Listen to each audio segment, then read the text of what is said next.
Ouvrons à présent la page internationale de ce journal avec la présidentielle américaine qui va se tenir ce mardi 3 novembre 2020.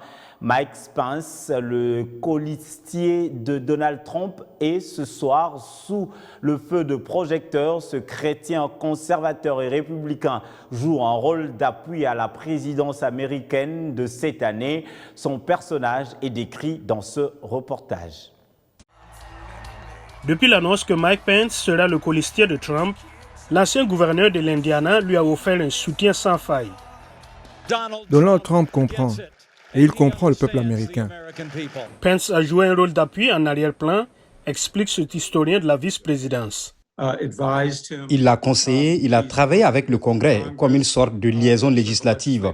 Il a fait des voyages diplomatiques.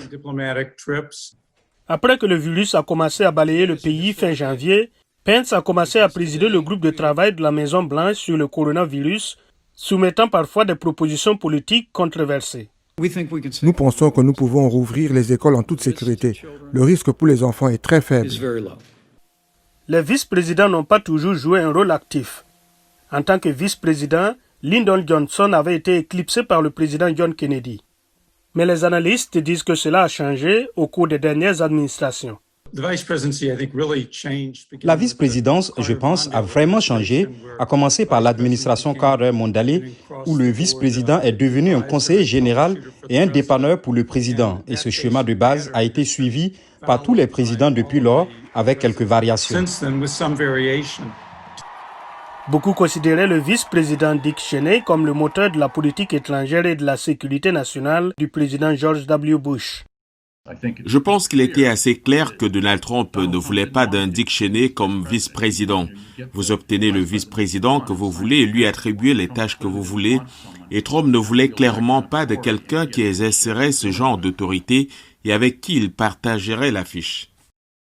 Chrétien évangélique, Pence a contribué à élargir l'attrait de Trump parmi les conservateurs religieux. Il a soutenu le resserrement de la politique d'immigration du président et la nomination des conservateurs aux tribunaux.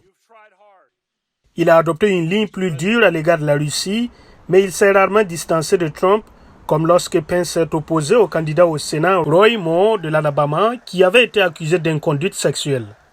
Jusqu'à présent, Pence n'a pas laissé sa marque sur la vice-présidence, disent les experts.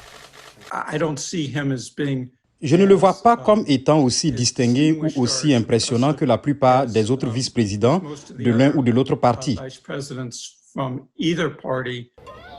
Les analystes notent que Pence a joué un rôle dans le retrait des troupes fédérales au milieu des troubles à Portland, après que des responsables locaux ont déclaré qu'elle aggravait les choses.